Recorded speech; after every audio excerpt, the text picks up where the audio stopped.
உணவு பதப்படுத்துதல் உள்ளிட்ட துறைகளில் 7,000 கோடி ரூபாய் முதலீடு செய்வதற்கு தமிழ்நாடு அமைச்சரவை ஒப்புதல் அளித்திருக்கிறது. 7,375 கோடி ரூபாய் மதிப்பிலான முதலீடுகளுக்கு தமிழ்நாடு அமைச்சரவை ஒப்புதல் அளித்துள்ளது.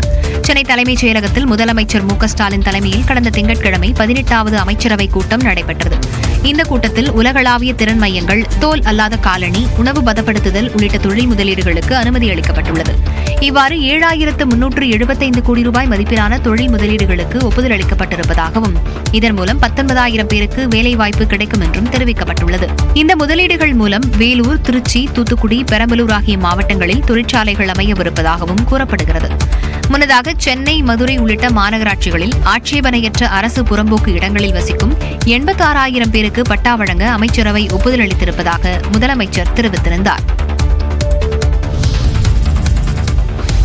அதிமுக உட்கட்சி விவகாரம் தொடர்பாக தேர்தல் ஆணையம் விசாரணை நடத்த விதிக்கப்பட்ட தடையை நீக்க கோரிய மனுக்கள் மீது சென்னை உயர்நீதிமன்றம் இன்று தீர்ப்பளிக்க உள்ளது. அதிமுக பொதுச் செயலாளர் எடப்பாடி பழனிசாமி தாக்கல் செய்த மனுவை விசாரித்த உயர்நீதிமன்றம் உட்கட்சி விவகாரம் குறித்து தேர்தல் ஆணையம் விசாரிக்க தடை விதித்து உத்தரவிட்டிருந்தது.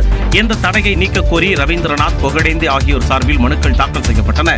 இந்த வழக்கு விசாரணையின் போது கட்சி விதிகளில் திருத்தம் செய்தது, புதிய தலைமையை தேர்வு செய்தது உள்ளிட்ட உட்கட்சி விவகாரங்களில் தேர்தல் ஆணையம் தலையிட அதிகாரம் இல்லை என எடப்பாடி பழனிசாமி தரப்பிலும், தற்போது நிலைமை மாறியுள்ளதாகவும் பெரும்பாலான உறுப்பினர்கள் ஓ பன்னீர்செல்வம் பக்கம் இருப்பதால் தேர்தல் ஆணையம் விசாரிக்க வேண்டும் எனவும் வாதிடப்பட்டது. எனினும் விசாரிக்க அதிகாரம் உள்ளதா இல்லையா என்பது குறித்து இன்னும் எந்த முடிவையும் எடுக்கவில்லை என தேர்தல் ஆணையம் தரப்பில் தெரிவிக்கப்பட்டது. அனைத்து தரப்பு வாதங்களும் நிறைவடைந்த நிலையில் இன்று காலை 10:30 மணிக்கு சென்னை உயர்நீதிமன்ற நீதிபதிகள் ஆர். சுப்பிரமணியன், அருள்முருகன் அமர்வு தீர்ப்பு வழங்க உள்ளது. அதிமுக முன்னாள் அமைச்சர் செங்கோட்டையன் வீட்டிற்கு துப்பாக்கி ஏந்திய போலீஸ் பாதுகாப்பு அளிக்கப்பட்டுள்ளது. அன்னூரில் அத்திக்கடவு அவிநாசி திட்டக்குழு சார்பில் முன்னாள் முதலமைச்சரும் அதிமுக பொதுச் செயலாளருமான எடப்பாடி பழனிசாமிக்கு பாராட்டு விழா நடைபெற்றது. இந்த விழாவில் முன்னாள் அமைச்சரும் கோபி சட்டமன்ற தொகுதி உறுப்பினருமான செங்கோட்டையன் மற்றும் அவரது ஆதரவாளர்கள் கலந்து கொள்ளாமல் புறக்கணித்தனர். இது தொடர்பாக செய்தியாளர்களிடம் பேசிய செங்கோட்டையன், விழாவில் எம்ஜிஆர், ஜெயலலிதா உருவப்படங்கள் இடம்பெறாததால் நிகழ்ச்சியில் கலந்து கொள்ளவில்லை என்று விளக்கமளித்திருந்தார். இந்த சம்பவம் சர்ச்சையான நிலையில் ஈரோடு மாவட்டம் கோபியை அடுத்த குள்ளம்பாளையத்தில் உள்ள செங்கோட்டையனின் வீட்டிற்கு முன்னெச்சரிக்கை நடவடிக்கையாக உதவி ஆய்வாளர் தலைமையில் துப்பாக்கி ஏந்திய போலீஸ் பாதுகாப்பு அளிக்கப்பட்டுள்ளது. காவல் நிலையத்தில் செங்கோட்டையன் பாதுகாப்பு கோரியதாக தகவல் வெளியானதை அடுத்து ஏற்கனவே உள்ள 2 காவலர்கள் சேர்த்து மொத்தம் 6 பேர் கொண்ட போலீசார் அவரது வீட்டிற்கு பாதுகாப்பு அளித்து வருகின்றனர். தைப்பூச திருவிழாவை ஒட்டி பழனி முருகன் கோவிலில் தேரோட்டம் விமர்சையாக நடைபெற்றது.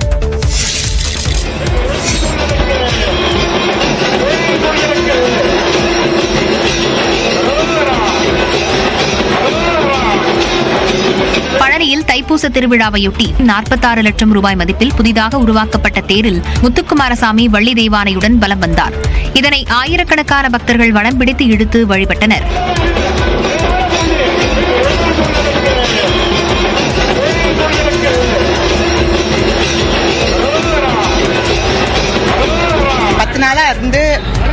இருந்து இப்ப நாங்க தேர் இழுக்கிறோம்.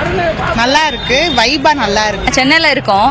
ஸோ இதுக்காக எங்கேயாவது போய் பார்க்கலாம் முடியாது. ஸோ பழனியை ஒட்டி வரும்போது இந்த மாதிரி தேரையும் நாங்க பார்க்குற மாதிரி எங்களுக்கு இருக்கு. ரொம்ப நல்லது. மரத்தேர் பக்கம் வந்தோம். பச்சைநாயகம், பெரியநாயகம் கோயிலுக்கு நல்ல சிறப்பான தரிசனம். தேரோட்டத்தை வெளிநாட்டினரும் ஆர்வத்துடன் கண்டு களித்தனர். Everything was very beautiful and very interesting. We enjoyed very much. It's nice, very nice, very crowded, but very unique for us. 4 ரத வீதிகள் வழியாக வலம் வந்த முத்துக்குமாரசாமி மீண்டும் பெரியநாயகி அம்மன் கோயில் நிலையை சென்றடைந்தார்.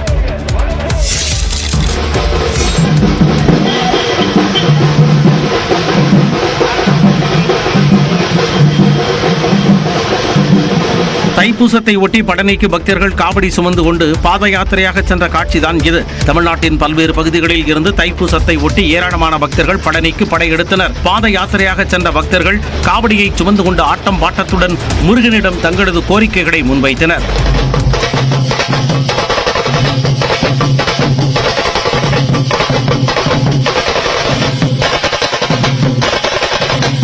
கோரிக்கை நிறைய இருக்கு. அப்பப்போ நம்மளுக்கு நினைக்கிறது நினைச்சிட்டு வருவோம், நடக்கும். இந்த மாதிரி தைப்பூசம் தைப்பூசத்தன்னைக்கு வர்றப்போ நம்ம முருகன் கூடயே இருக்கிற மாதிரி ஒரு உணர்வு வரும். காவடி சுமந்து முருகன் கிட்ட இது கேட்டதுனால அதே இது போல நம்மளும் சுமந்து முருகன் கிட்ட வேண்டது நமக்கு நிறைவேறுங்கிறது வைவீகமா இருக்கு. கோரிக்கைகள் எல்லாம் வைக்கிறோம், நிறைவேறுது. தொடர்ந்து வந்துட்டு இருக்கிறாங்க, பாத யாத்திரையா வந்துட்டு இருக்கிறாங்க. முருகனை வழிபட ஆண்டி கோலத்தில் சென்ற குட்டி முருகனிடம் அப்பகுதி மக்கள் ஆசீர்வாதம் பெற்றனர்.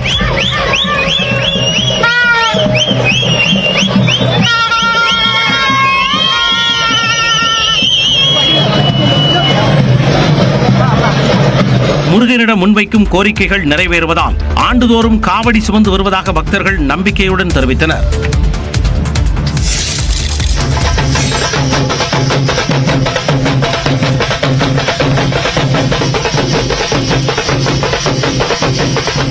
அறுபடை வீடுகளில் மூன்றாம் வீடான பழனி முருகன் கோவிலில் குவிந்த லட்சக்கணக்கான பக்தர்களின் ஒரு பகுதிதான் இது. பழனி முருகன் கோவிலில் கடந்த 5ஆம் தேதி தைப்பூச திருவிழா கொடியேற்றத்துடன் தொடங்கியது. அன்று முதலே விழாக்கோலம் கொண்ட பழனி நகர் தைப்பூசத்தன்று பக்தர்களின் கூட்டத்தால் அலைமோதியது. மலை கோவிலில் முதன்முறையாக கட்டண தரிசனம் ரத்து செய்யப்பட்டதால் அனைத்து வரிசைகளிலும் சென்று பக்தர்கள் முருகனை வழிபட்டனர். எங்களுக்கு தெம்பையும் தைரியத்தையும் பாத பலம் கொடுத்தவர், தேக பலம் கொடுத்தவர் பழனி சுவாமி. 11 மணி நேரம் ஆச்சு சாமி பார்க்கறதுல. எந்த வருஷத்தை விட இந்த வருஷம் அதிகமான கும்பல் இருக்கு. ஏன்னா நினைச்சதா முருகன் கொடுக்கிறார் அப்படிங்கும் போது அவரை தேடி மக்கள் அதிகமா வந்துட்டு இருக்கிறாங்க. மாற்றுத்திறனாளிகள் ரோப்கார் மூலம் இலவசமாக செல்வதற்கும் ஏற்பாடு செய்யப்பட்டிருந்தது. நாங்கள் மாற்றுத்திறனாளி, எனக்கு கால் இல்லை, இருந்தாலும் என்ன மேலே போய் சாமி கும்பிட முடியுமான்னு பார்த்துட்டு இருந்தோம். ரொம்ப சந்தோஷமா நீட்டாக போயிட்டு நல்லா தரிசனம் பண்ணிட்டு நீட்டாக வந்துருக்கோம். இந்நிலையில் பக்தர்களுக்கு தேவையான அனைத்து வசதிகளும் ஏற்படுத்தி தரப்பட்டதாக நியூஸ் 18 தமிழ்நாடு தொலைக்காட்சிக்கு மாவட்ட ஆட்சியர் சரவணன் தெரிவித்தார். அனைத்துமே ஃப்ரீ தரிசனம் தான். ஸோ அதனால மக்கள் எவ்வளோ குயிக்காக போயிட்டு ஒரு நிமிஷத்துக்கு ஒரு 150 பேர்லேருந்து 200 பேர் வரைக்கும் நம்ம தரிசனம் கொடுக்கறதுக்கு ஏற்பாடுகள் பண்ணியிருக்காங்க. மலையில் கூட்டம் சேராமல் இருப்பதற்கும் பக்தர்களின் பாதுகாப்பிற்கும் காவல்துறை சார்பில் சிறப்பு ஏற்பாடுகளும் செய்யப்பட்டிருந்தன. தைப்பூசத்தையொட்டி முருகனின் அறுபடை வீடுகளிலும் கொண்டாட்டம் களை கட்டியது. திருச்செந்தூர் கோயில் வளாகம், கடற்கரை உள்ளிட்ட பகுதிகளில் பக்தர்கள் கூட்டம் அலைமோதியது. நிறைய ப்ராப்ளம்ஸ் வந்திருக்கு. அந்த ப்ராப்ளம்ஸ் எல்லாம் முருகரால சால்வ் ஆயிருக்கு. சோ ப்ராப்ளம் கொடுத்தாலும் அது சொல்யூஷன் முருகரால நிறைய கிடைச்சிருக்கு. திருத்தணி சுப்பிரமணிய சுவாமி கோயிலில் குவிந்த பக்தர்கள் சுமார் பல மணி நேரத்திற்கு மேலாக காத்திருந்து சாமி தரிசனம் செய்தனர்.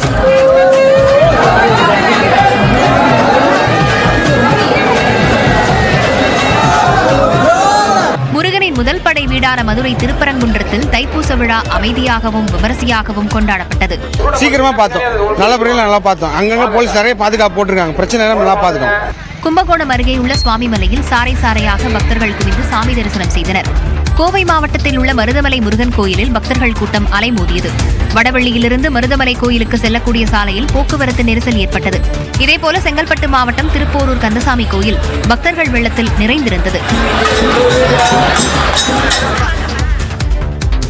விஜயின் தமிழக வெற்றி கழகத்திற்கு 20% வரை வாக்கு வங்கி இருப்பதாக பிரசாந்த் கிஷோர் கணித்திருப்பதாக தகவல் வெளியாகியிருக்கிறது. தமிழக வெற்றிக் கழக தலைவர் விஜயுடன் தேர்தல் வியூக வகுப்பாளர் பிரசாந்த் கிஷோர் 2வது நாளாக ஆலோசனை நடத்தினார். திங்கட்கிழமையன்று சென்னை நீலாங்கரையில் உள்ள வீட்டில் விஜயை சந்தித்த பிரசாந்த் கிஷோர் சட்டப்பேரவை தேர்தலுக்கான வியூகங்கள் குறித்து 2.5 மணி நேரம் ஆலோசனை நடத்தினார். மேலும் தாவேகாவின் சிறப்பு ஆலோசகராக செயல்பட பிரசாந்த் கிஷோர் சம்மதம் தெரிவித்ததாகவும் தகவல் வெளியானது. இந்நிலையில் 2வது நாளாக தாவேகா நிர்வாகிகளுடன் பிரசாந்த் ஆலோசனை நடத்தினார். இதில் விஜய் பங்கேற்காத நிலையில் கட்சியின் பொதுச் செயலாளர் ஆனந்த், ஆதவ் அர்ஜுனா உள்ளிட்ட முக்கிய நிர்வாகிகளுடன் விஜயின் அரசியல் வியூக வகுப்பாளர் ஜான் ஆரோக்கியசாமியும் பங்கேற்றார். அப்போது தாவேகாவின் வாக்கு வங்கி குறித்து பிரசாந்த் கிஷோர் அறிக்கை அளித்ததாகவும் அதில் தாவேகாவுக்கு 15 முதல் 20% வரை வாக்கு வங்கி இருப்பதாக அவர் கணித்துள்ளதாகவும் தகவல் வெளியாகியுள்ளது. சட்டப்பேரவை தேர்தலுக்கு முன்பு எவ்வாறு பணியாற்றினால் எந்த வாக்கு சதவிகிதத்தை அதிகரிக்க முடியும் என்பது குறித்தும் அவர் விளக்கியதாக கூறப்படுகிறது. இதையடுத்து விஜயை மீண்டும் சந்தித்த பிரசாந்த் கிஷோர் 1.5 மணி நேரத்திற்கு மேலாக ஆலோசனை நடத்தினார். தமிழக வெற்றிக் கழகத்தின் சிறார் 3ஆம் பாலினத்தவர் அணி உட்பட 28 அணிகள் உருவாக்கப்பட்டிருப்பதாக கட்சியின் தலைவர் விஜய் அறிவித்துள்ளார். பிரசாந்த் கிஷோருடன் விஜய் ஆலோசனை மேற்கொண்ட நிலையில் கட்சியின் அணிகள் குறித்த அறிவிப்பு வெளியாகியுள்ளது. அதன்படி மகளிர், வழக்கறிஞர்கள், மருத்துவர்கள், விவசாயிகள், இளைஞர்கள், இளம்பெண்கள், மாணவர்கள் ஆகியோருக்கான அணிகளும், தொழிலாளர்கள், வர்த்தகர்கள், மீனவர்கள், நெசவாளர்கள், ஓய்வு பெற்ற அரசு ஊழியர்கள் தவிர தொழில் முனைவோருக்கான அணியும் உருவாக்கப்பட்டுள்ளது. இது தவிர எந்த கட்சியிலும் இல்லாத வகையில் சிறார் அணி உள்ளிட்டவையும் உருவாக்கப்பட்டுள்ளன. தகவல் தொழில்நுட்பம், ஊடகம், பரப்புரை ஆகிய அணிகளுடன் வரலாற்று தரவு ஆய்வு மற்றும் உண்மை சரிபார்ப்புக்கும் காலநிலை ஆராய்ச்சி மற்றும் சுற்றுச்சூழலுக்கும் தனி அணி உருவாக்கப்பட்டுள்ளது. தன்னார்வலர்கள், மாற்றுத்திறனாளிகள் மற்றும் 3ஆம் பாலினத்தவர்களுக்கான அணிகள் அமைக்கப்பட்டிருக்கும் நிலையில் அணிகள் பற்றிய அறிவிப்பில் 3ஆம் பாலினத்தவர்களுக்கான அணியை 9வது இடத்தில் குறிப்பிட்டிருப்பது சர்ச்சையாகியுள்ளது. இது தவிர விஜய் மக்கள் இயக்கமும் தாவேகவின் ஒரு அணியாக செயல்படும் என தெரிவிக்கப்பட்டுள்ளது. இந்த அணிகளுக்கு நியமிக்கப்படும் பொறுப்பாளர்களின் பதவிக்காலம் 2 ஆண்டுகள் எனவும் அறிவிக்கப்பட்டுள்ளது.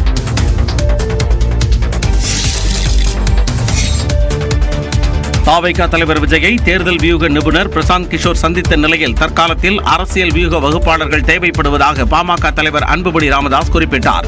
அப்ப அந்த காலத்துல